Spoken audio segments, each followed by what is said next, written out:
오늘은 여러분들이 이제 교회 절기력으로 무슨 날이냐 하면 삼위일체 주일입니다. 주보에 이렇게 써 있죠. 삼위일체. 우리 기독교의 신앙의 대상은 한 분 하나님이시지만 우리가 믿는 이 한 분 하나님은 성부, 성자, 성령으로 계신 삼위 하나님이라는 것이 우리가 믿는 기독교 신앙의 가장 중요한 신앙의 내용입니다. 그런데 이 계시록 맨 앞부분에 보면 이러한 우리 기독교 신앙의 삼위일체론적인 특성이 잘 드러나고 있는 것을 볼 수가 있습니다. 계시록 1장 4절에 보시면 우리가 지난주에 같이 말씀 나누었던 이제도 계시고 전에도 계셨고 장차 오실 이, 이분이 누구예요? 바로 이분은 성부 하나님을 가리키는 것이죠. 그럼 여기서 그의 보좌 앞에 있는 7영은 누구를 가리킬까요? 7이라고 하는 숫자는 완전수를 가리켜요. 그러니까 7영, 문자적으로 7가지 0이라기보다는 완전한 0. 그럼 누구를 가리킬까요? 네, 성령을 가리킵니다. 그리고 계시록 1장 5절에 보면 이제 예수님에 대한 내용이 나오죠. 충성된 증인으로 죽은 자들 가운데서 먼저 나시고 땅의 임금들의 머리가 되신 예수 그리스도. 누굽니까? 성자시죠. 그래서 성부, 순서가 이제 성자, 성령이지만 여기서는 성부, 성령, 성자 이렇게 나와 있지만 결국 요한계시록 서두에도 우리 기독 신앙의 핵심 특징인 삼위일체론적인 특성이 잘 나타나고 있다라는 것을 우리가 확인할 수가 있습니다. 성부 하나님을 가리켜서 지난주에 우리가 같이 말씀을 나누었는데 이제도 계시고 전에도 계셨고 장차 오실 이라고 사도 요한이 표현을 했습니다만 이거는 사도 요한이 혼자 만들어낸 말이라기보다는 출애굽기 3장 14절에 에우예 아슈엘의 에우예 즉 여호와라는 말이 나온 그 본문을 탈굼에서 번역한 것을 차용한 표현이라는 것을 우리가 확인했습니다. 그러니까는 사도 요한은 자기가 창의적으로 뭔가를 어떤 용어를 만든 게 아니라 창의적으로 구약의 용어를 재해석해서 하나님에 대한 표현을 가리키고 있다라는 것이죠. 그런데 요한은 이제도 계시고 전에도 계셨고 장차 오실 이라는 표현 외에 그러한 이름 외에 하나님에 대한 또 다른 표현 혹은 하나님에 대한 또 다른 칭호 3가지를 요한계시록에서 보여주고 있습니다. 요한계시록 1장 8절을 보면 하나님이 뭐라 말씀하시냐? 주 하나님이 이르시되 나는 알파와 오메가라. 여러분 알파와 오메가 많이 들어보셨죠? 알파와 오메가. 여러분 알파와 오메가는 무엇입니까? 알파와 오메가는 헬라어 알파벳의 처음 글자와 마지막 글자입니다. 시작이 알파로 시작하고 끝이 오메가로 끝나요. 그러니까는 처음과 끝이니까 의미상으로는 뭐겠어요? 알파와 오메가라는 얘기는 처음과 나중 혹은 처음과 끝이라는 의미겠죠. 그런데 이 알파와 오메가 혹은 처음과 끝이라고 하는 표현은 요한계시록에 총 7번 등장합니다. 7번이라고 하는 것은 상징적인 의미가 있다고 했죠. 완전함, 충만함. 그러니까는 이 칭호가 가리키는 알파와 오메가 혹은 처음과 끝이 가르치는 그 신적인 대상이 어떻다? 신적인 존재의 충만함, 완전함을 시사해 준다고 볼 수가 있겠죠. 요한은 자신만의 독특한 언어를 사용하기는 하지만 그럼에도 그것은 그의 창작물이 아닙니다. 알파와 오메가라는 표현 역시 구약 성경이 그 원천입니다. 이사야 44장 6절에 보니까 뭐라고 되어 있어요? 하나님께서 나는 처음이요 나는 마지막이라. 또 이사야 48장 12절에서도 나는 처음이요 또 나는 마지막이라. 하나님께서 당신 자신을 처음과 마지막이라고 말씀하셔요. 이사야서에서 그렇게 하나님을 처음과 나중이라고 표현하는 것은 하나님께서 이스라엘이 믿는 하나님께서는 다른 우상들과는 달리 모든 만물들의 유일한 시작, 기원 혹은 창조주이시고 처음과 끝까지 역사의 처음과 끝까지 모든 순간을 주관하시는 역사의 주권을 가지신 분이라는 것을 말하기 위함입니다. 그렇다면 요한계시록에서 하나님을 알파와 오메가라고 지칭하는 건 역시 하나님만이 역사의 주권을 가지신 분, 그리고 역사의 원천이자 목표이신 분이라는 것을 말하기 위함입니다. 또한 그것은 하나님이 모든 만물들을 종말론적 성취로 이끄시는 분이라는 것을 의미합니다. 처음은 시작하게 하신 분이 그 마지막을 어떻게 한다? 완성하신다. 성취하신다. 그 모든 중간에 있는 역사, 그 모든 중간에 있는 세계를 하나님이 주관하시는 주권을 가지고 계신 분이다라는 의미로 나는 알파와 오메가라는 말을 이해하면 되겠습니다. 하나님에 대한 또 다른 표현이 나옵니다. 계시록 4장 8절을 보니까 어떤 표현이 나오냐? 주 하나님 곧 전능하신 이라는 표현이 나옵니다.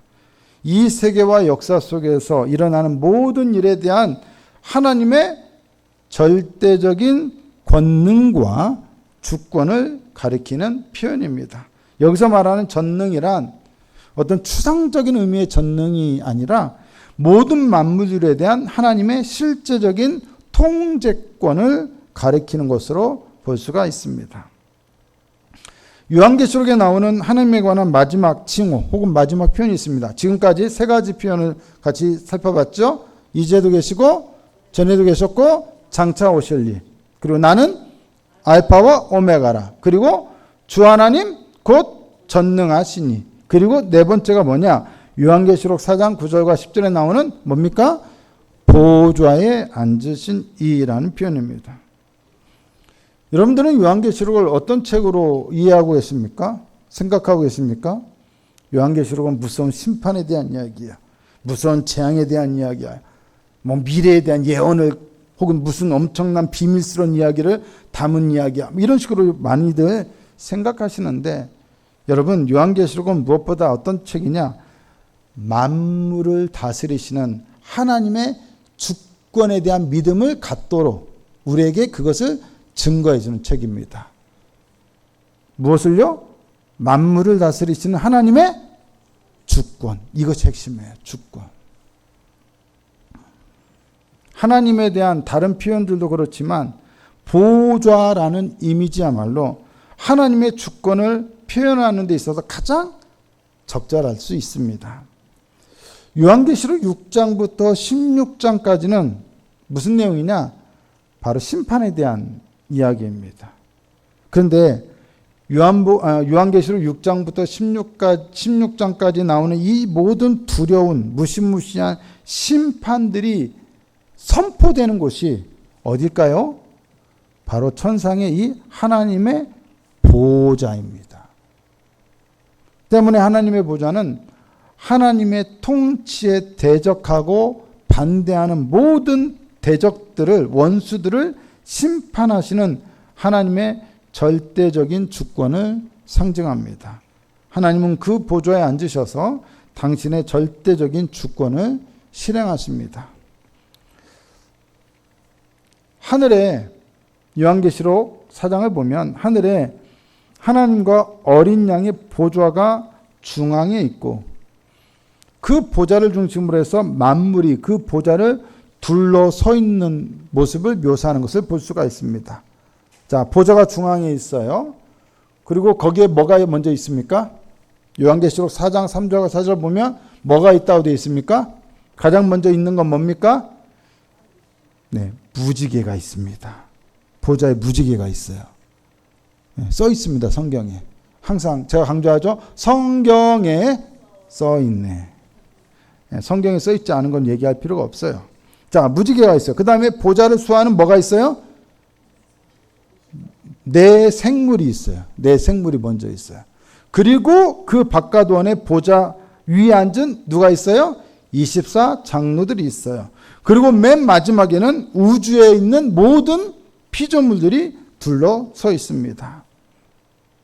요한계시록 4장과 5장에 보면 보좌라는 말이 몇 번 나오냐? 17번이 등장합니다. 요한계시록 전체에 걸쳐서 하나님의 보좌라고 하는 말은 34번이 나오는데 요한계시록 4장과 5장에만 17번, 즉 반절이 나왔어요. 절반이 나왔어요. 그것은 무엇보다도 이 보좌라는 말을 통해서 무엇을 강조하고 싶은 거예요? 사도 요한이 하나님의 주권을 강조하고 싶은 거예요. 하나님의 영역이 비록 땅과는 분리되어 있다고 하더라도 보좌에 앉으신 분이 이 세상에서 일어난 모든 일들을 뭐 하신다? 주관하신다는 사실을 강조하는 거예요. 보좌는 바로 그것을 상징해요. 요한계시록 4장은 누구에 대한 환상이냐? 보좌에 앉으신 하나님에 대한 환상이고, 요한계시록 5장은 누구에 대한 환상이에요? 보좌에 앉으신 또 누구? 어린 양에 대한 환상이에요. 이 보좌와 관련된 요한계시록 4장과 5장은, 두 장은 이후에 나오는 요한계시록 6장부터 22장까지 진행되는 모든 요한이 본 환상에 대한 서론적 역할을 합니다. 그가 천상에 올라가서 환상을 본 게 다 어디 앞에서예요? 이 보좌 앞에서예요. 요한계시록 6장부터 22장까지 진행되는 모든 하나님의 심판과 하나님의 백성들에 대한 구속은 이 보좌에 앉으신 분, 즉 하나님이 세상 역사에서 행사하신 주권의 결과라는 것이죠. 하나님이 주권을 행사하신 결과 심판이 나오고 구원이 나온다는 거예요. 이것은 역사와 세계에 대한 하나님의 절대적인 주권을 강조하는 것입니다. 그런데 이 보좌를 둘러싸고 지금 하늘에서 일어나고 있는 일에 대한 요한이 묘사하는 것이 우리가 좀 주목할 필요가 있습니다. 요한은 이 천상의 보좌 앞에서 어떤 일이 벌어지고 있는 것을 보고 있습니까? 무엇보다 이 보좌 앞에서는 내 생물들과 24장로들에 의해서 끊임없이 뭐가 드려지고 있죠? 예배가 드려지고 있어요. 내 생물들은 누구입니까? 내 생물들은 모든 피조물들을 대표하는 존재입니다. 24장로는 누구냐? 구원받은 하나님의 백성들을 대표하는 존재입니다.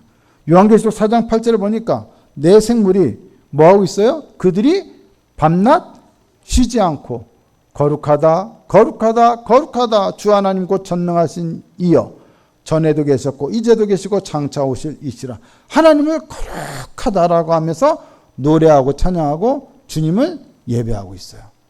밤낮 쉬지 않고 끊임없이 내 생물은 모든 피조물들을 대표하여 하나님께 예배드리고 있어요.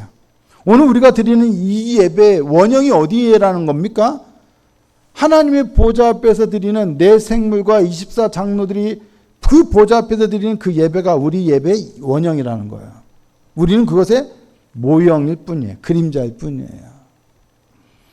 그런데 이 내 생물은 모든 피조물을 대표하여 하나님께 예배하고 있어요. 단지 인간만이 아니라 하늘과 땅 위와 땅 아래와 바다에 있는 모든 피조물들도 하나님께 예배한다는 거예요. 그들은 그것을 대표한다는 것입니다. 그러면 내 생물이 모든 피조물들을 대표하여 하나님께 예배드릴 때 24장로들은 무엇을 하고 있었을까요? 요한계시록 4장 9절과 10절을 보니까 그들도 세세토록 살아계시는 이에게 경배합니다. 하지만 그들은 뭔가 다른 행동 하나를 행하고 있어요. 그게 뭐예요? 자기의 관을 보좌 앞에, 이 보좌는 하나님이 앉으신 보좌죠. 그 보좌 앞에 드린다는 거예요. 요한계시록 4장 4절을 보면 24장로들은 각자 자기들의 보좌에 앉아있고 흰 옷을 입고 머리에는 금관을 썼다라고 표현하고 있어요. 여러분, 보좌란 어떤 장소입니까? 보좌란 통치를 행사하는 장소예요. 그렇다면 이 금관을 쓰고 보좌에 앉은 24장로들은 뭐 하는 사람들이라는 얘기예요? 하나님을 대리하여 하나님의 백성들을 대표해서 이 세상을 통치하는 일을 하는 존재라는 얘기죠. 그렇다면 장로들이라는 말은, 우리는 장로를 교회에서 장로들 보니까 뭐 교회 용어고 뭐 예배와 관련된 용어로 생각하기 쉬우나 통치와 관련된 일을 행하고 있는 사람들이기 때문에, 존재들이기 때문에 여기에서의 장로들이란 예배적인 용어라기보다는 어떤 용어냐? 정치적인 용어로 볼 수가 있어요. 내 생물들도 내 생물처럼 그들도 보좌에 앉으신 분을 경배하지만 이들은 보좌에 앉으신 분에게 자신들의 통치권을 상징하는 관을 드림으로써 그분을 높이고 경배합니다. 즉 그들은 보좌에 앉으신 분에 대한 복종의 행위를 통해서 그분을 높여드리는 거예요. 경배하는 거예요.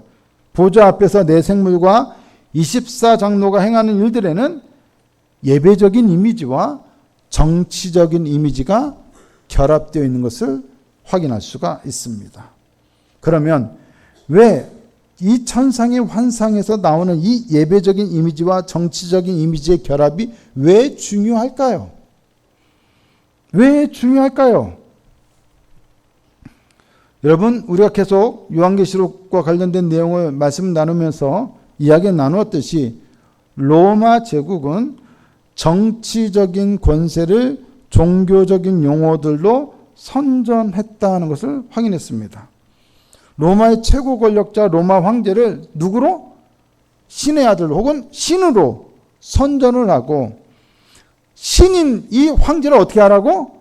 숭배하라고 예배하라고 요구함으로써 로마 시민들이 제국과 황제에 대한 정치적인 충성을 다하도록 요구했다는 거예요. 여기에 로마 제국의 이런 모습 속에 무엇이 결합되어 있는 걸 볼 수 있어요? 정치와 예배가 결합되어 있는 것을 볼 수 있어요. 로마 황제는 권력자예요. 정치의 제일인자예요. 그런데 그를 예배하라고 하고 있어요. 종교와 예배가 결합되고 있어요. 로마는 종교적인 예배를 매개로 해서 정치적인 충성을 표현하게 했던 것입니다. 로마 제국은 이러한 방식으로 국가 권력, 즉 황제의 권력을 절대화했으며 세상에 대한 궁극적이고도 신적인 주권을 주장했습니다. 로마의 황제가 세상의 진정한 통치자, 세상의 주, 가이사이자 세상의 신이다. 로마의 황제가 진정한 신이다라고 주장해요. 근데 여러분, 하나님을 믿는 우리 입장에서는 그것은 무엇입니까? 신성모독이죠. 신성모독. 그래서 요한계시록 13장 1절에는 그 머리들, 짐승들의 머리에 뭐가 있었다고 되어 있어요? 신성모독하는 이름들이 있더라. 로마 황제들이 다 신성모독하는 거예요. 나를 예배해라. 하나님 예배하지 말고 나를 예배하라. 이건 신성모독이에요. 또 요한계시록 13장 4절에 보니까 용에게 경배하며 짐승에게 경배했다. 이런 표현이 나와요. 이것이야말로 종교와 정치의 결합이 보여주는 로마 제국의 모습이었어요. 결국 요한계시록 4장에 나오는 천상의 보좌 앞에서 벌어지는 일에 대한 요한의 환상은 당시에 로마 제국 안에서 벌어지는 두 가지의 격렬한 충돌에 대해서 그리스도인들을 영적으로 준비시키고자 하기 위함이었습니다. 그 두 가지 충돌이란 뭐냐? 첫 번째, 주권을 놓고 벌어지는 충돌이에요. 로마 제국은 황제 숭배를 통해서 하나님의 천상의 통치에 대적했습니다. 로마 제국 내의 그리스도인들, 특히 아시아의 7교회의 그리스도인들은 하나님의 신적 통치와 로마 황제의 통치를 놓고 어떻게 해야 돼요? 선택해야 돼요. 누구의 통치가, 누구의 주권이 진정한 주권이며 통치냐? 요한의 환상은 하나님의 진정한 주권을 로마의 황제 숭배가 침해하고 있다는 것을 보여줍니다. 세상에 대한 주권을 가지신 분은 오직 하늘의 보좌에 앉으신 분이지 결코 이 세상 로마의 황제가 아니라는 것입니다. 짐승을 예배하는 자들은 로마 황제의 주권을 인정하게 되는 것이고, 하나님을 예배하는 자들은 하나님의 주권을 인정하게 되는 것이죠. 근데 아시아의 교회 7교회 중에 문제가 뭐였어요? 황제 숭배에 빠지고, 그리고 그들의 그리스 로마 신들을 예배하는 일이 있었다. 우상의 제물을 먹는 일이 있었다라는 것이지 않습니까? 결국 뭐예요? 누구의 주권을 인정하겠다는 거예요. 그들에게 절하고 예배하면 하나님의 주권을 인정하는 것이 아니라 황제의 주권을 인정한다는 것이잖아요. 그러지 말라라는 거예요. 말라라는 거. 결국 이 보좌로부터 시행되는 심판은 이 진정한 주권이 누구에게? 오직 천상의 보좌에 앉으신 하나님에게만 있다는 것을 보여주는 거예요. 그래서 심판 이야기가 중요한 거예요. 다 심판하는 거죠. 두 번째, 어떤 충돌이냐? 진정한 예배와 거짓된 예배의 충돌입니다.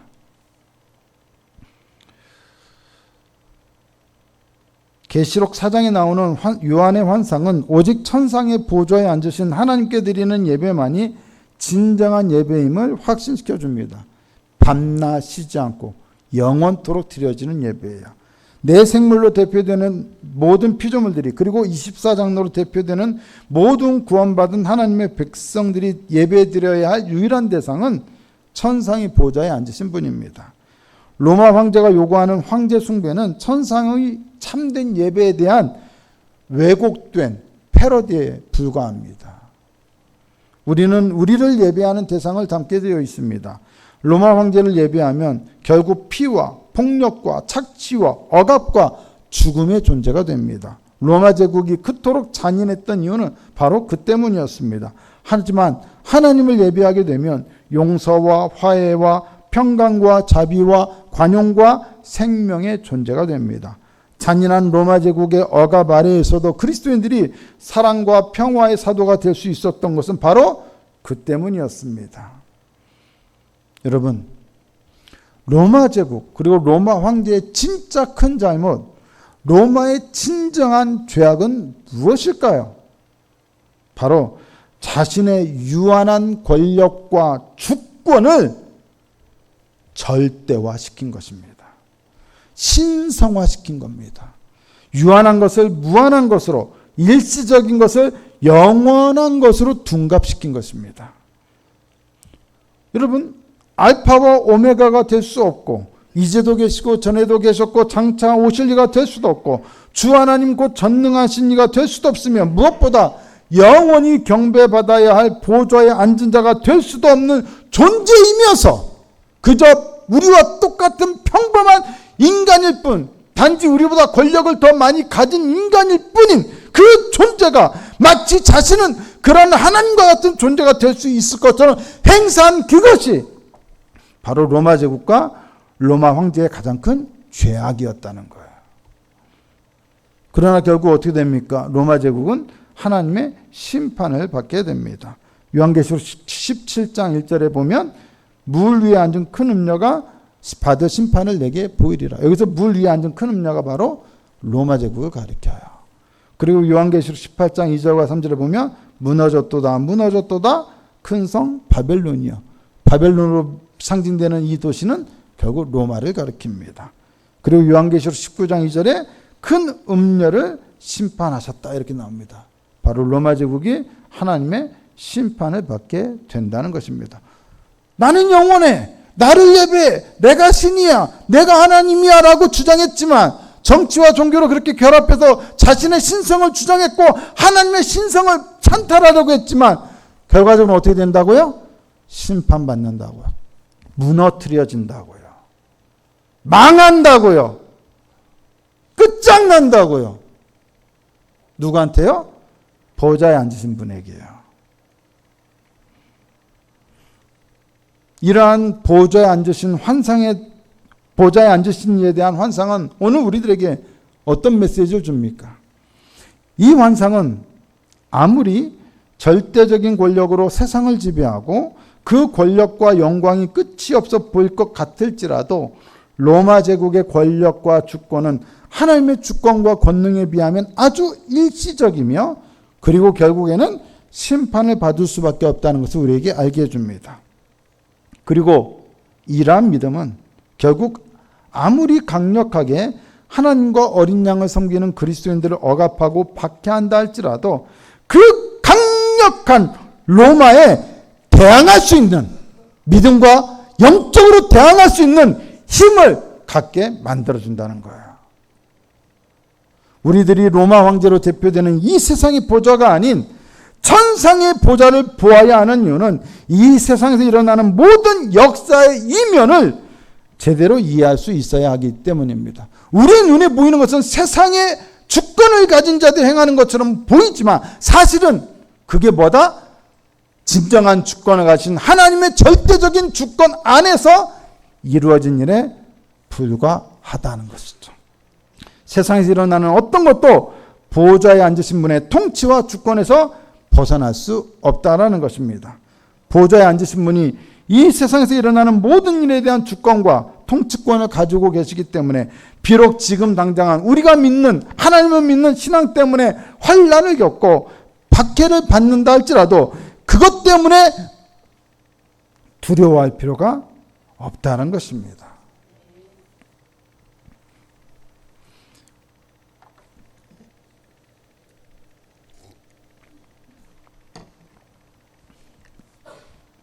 진정으로 이 세상을 통치하시는 분은 강력한 힘을 가지고 권력을 가진 로마 황제가 아니라 보좌에 앉으신 하나님이십니다.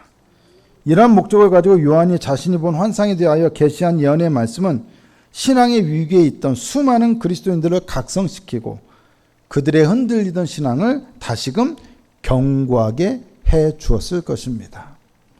이러한 믿음이 보좌에 앉으신 이에 대한 이러한 환상을 본 사도 요한의 계시에 대한 이러한 환상에 대한 우리의 믿음이 중요한 이유는 무엇 때문이냐? 두 가지가 이유가 있습니다. 첫 번째 이유는 바로 이 환상에 대한 믿음이 우리에게 참된 위로와 격려를 주기 때문입니다.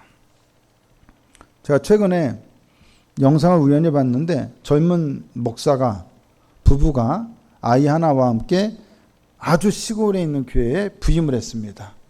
서울에서 큰 교회 부목사로 사역하다가 아주 시골에 있는 조그만 교회, 사람도 몇 명 예배드리지 않는 교회로 부임을 했어요. 그리고 열심히 동네에 있는 어른들을 막 찾아다니면서 집집마다 찾아다니면서 먹을 것도 주고 전도하고 막 그러는 거예요. 그런데 그 방문한 집 중에 어떤 할머니 한 분이 계셨는데 이분이 얘기하기를 자기는 얼마 전까지만 해도 교회 열심히 다녔대요. 그리고 새벽에도 나가서 열심히 기도했었대요. 그런데 지금은 아예 교회를 안 나가고 있대요.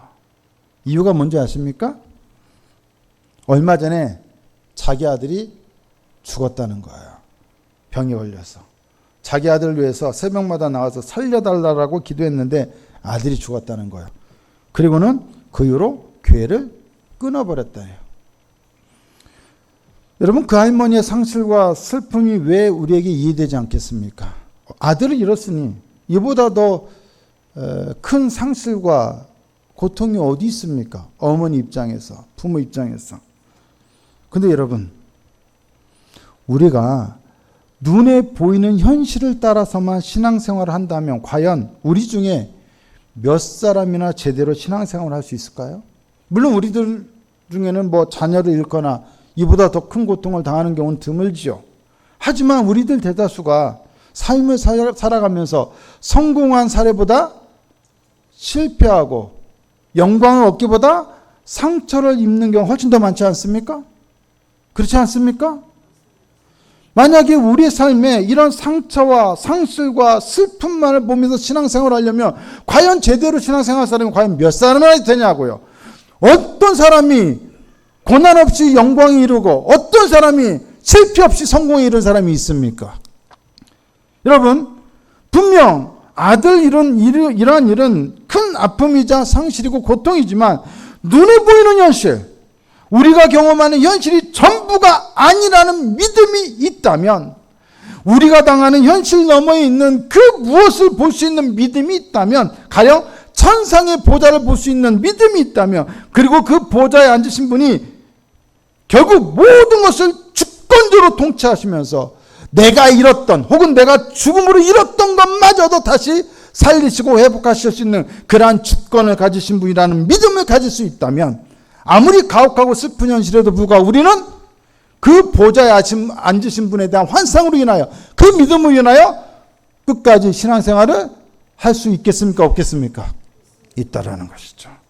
결국 사망마저도, 죽음마저도, 영원한 저주인 죽음마저도 깨트려버리고 거기서 우리를 다시 끄집어 일으켜서 살리시는 하나님의 주권에 대한 믿음, 보좌에 앉으신 분에 대한 믿음, 그 환상에 대한 믿음이 우리에게 있다면 우리는 눈에 보이는 현실로 인하여 신앙생활을 하는 것이 아니라 그 너머에 있는 것을 바라보며 신앙생활을 할 수가 있다라는 것입니다. 지금은 우리가 패배한 것 같고, 지금은 우리가 실패한 것 같고, 지금은 우리가 저주받은 것 같고, 지금은 우리가 고통받는 것 같으나 결국에는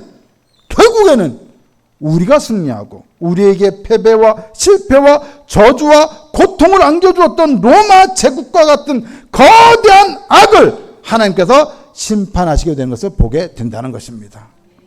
그때 우리의 구원이 이루어지는 것이죠. 요한계시록은 바로 이러한 전도, 역전, 반전을 우리에게 믿고 깨달으라고 주시는 계시의 말씀입니다. 그러한 일이 바로 보좌에 앉으신 이 신 하나님과 어린 양을 통해 우리에게 이루어진다는 것을 증언하기 위한 계시와 예언의 말씀인 것입니다. 그러므로 지금 우리의 눈에 보이는 세상과 삶의 현실 너머에 있는 참되고 진정한 영적인 현실을 제대로 보라는 것입니다. 그 환상을 보면서 그 환상을 계시해 주는 요한의 환상을 믿으라는 것입니다. 세상 현실이라는 이 짐승에게 굴복하지 말고 보좌에 앉으신 분의 주권을 인정하고 그분만을 참되게 예배한다면 반드시 우리는 놀라운 역정과 반전을 경험하게 되는 축복을 누릴 수 있게 된다는 것을 계시록 우리에게 말씀해 주고 있습니다. 우리가 이러한 환상에 대한 분명한 믿음을 가져야 하고 그 환상을 묵상해야 하는 이유는 바로 두 번째 이유는 참된 경고와 권면 때문입니다.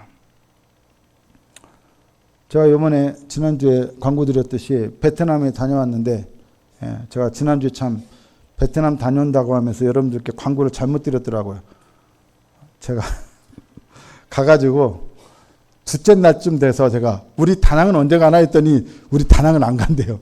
알고 보니까 우리의 목적지가 하노이였던 거예요. 제가 그래서 다낭을 다녀오지 않고 하노이를 다녀왔습니다. 어쨌든 다녀왔는데 선교사님과 함께 이런저런 데를 탐방도 하고 다녔는데 그 선교사님의 얘기를 들어보니까 조금 우리나라랑 비슷한 구석이 있더라고요.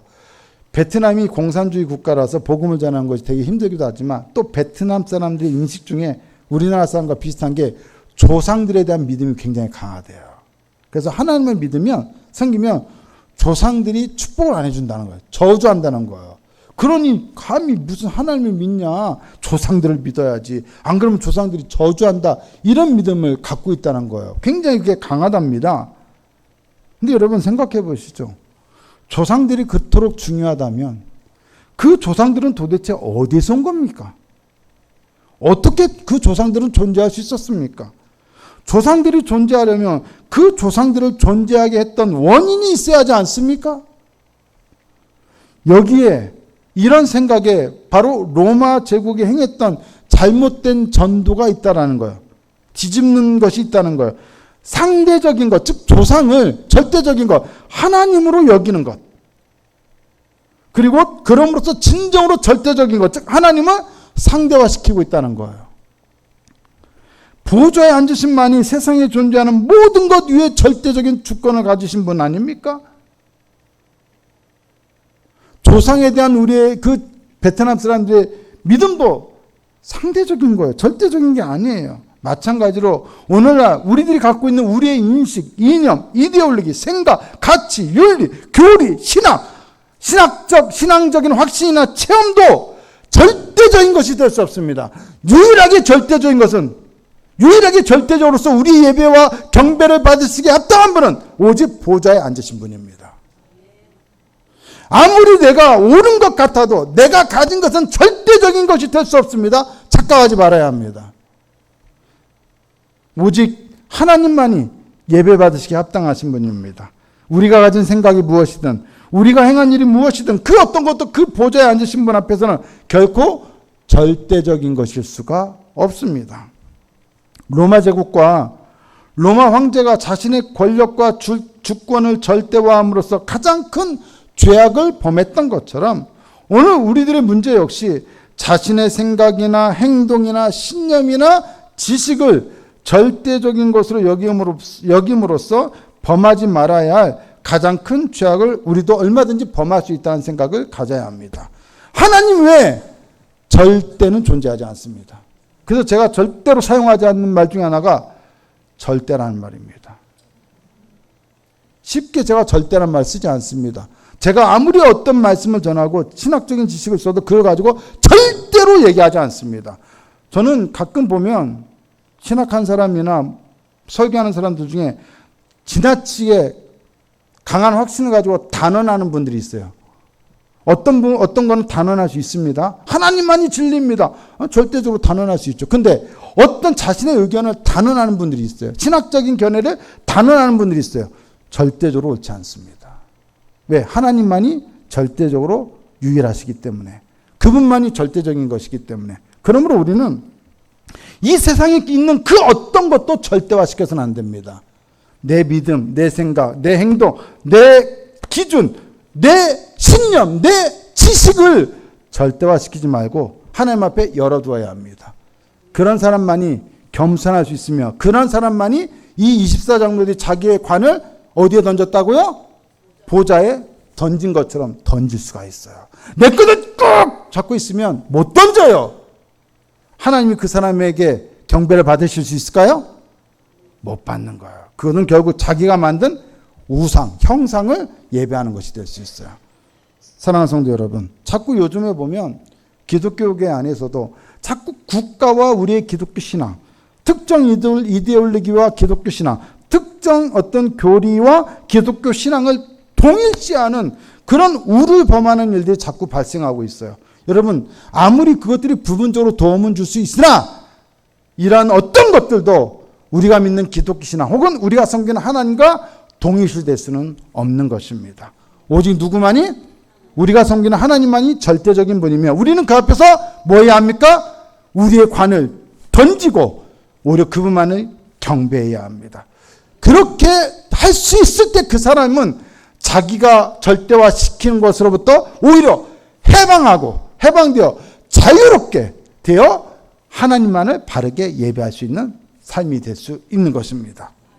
그러므로 사랑하는 성도 여러분, 우리는 요한계시록을 통하여 두 가지, 아무리 이 땅에서의 삶이 고난스럽고 힘들어도 우리 현실 넘어 있는 하나님의 절대적인 주권을 상징하는 보좌를 볼 수 있는 믿음을 가지고 있다면 하나님이 반드시 이 모든 것들을 되돌리실 수 있다는 믿음으로 인하여 위로를 얻을 수 있고, 아무리 큰 시련과 환난이 와도 그것 때문에, 눈에 보이는 현실 때문에 하나님을 버리는 것이 아니라 그럼에도 불구하고 그 하나님을 끝까지 신뢰할 수 있는 위로와 힘을 얻을 수 있게 됩니다. 동시에 우리는 우리의 것들을 절대화시키지 않고 오직 하나님만을 높이고 예배하면서 온전한 신앙인의 모습, 겸손한 신앙인의 모습으로 살아가면서 주님을 영화롭게 하는 참된 믿음의 백성들이 될 것입니다. 우리는 이러한 위로와 격려, 그리고 이러한 경고와 권면을 제대로 받아들여서 온전한 신앙생활을 바르게 함으로써 승리하는 이 시대에 참된 그리스도의 백성들이 되어야 하겠습니다. 하나님의 백성들이 되어야겠습니다. 아멘.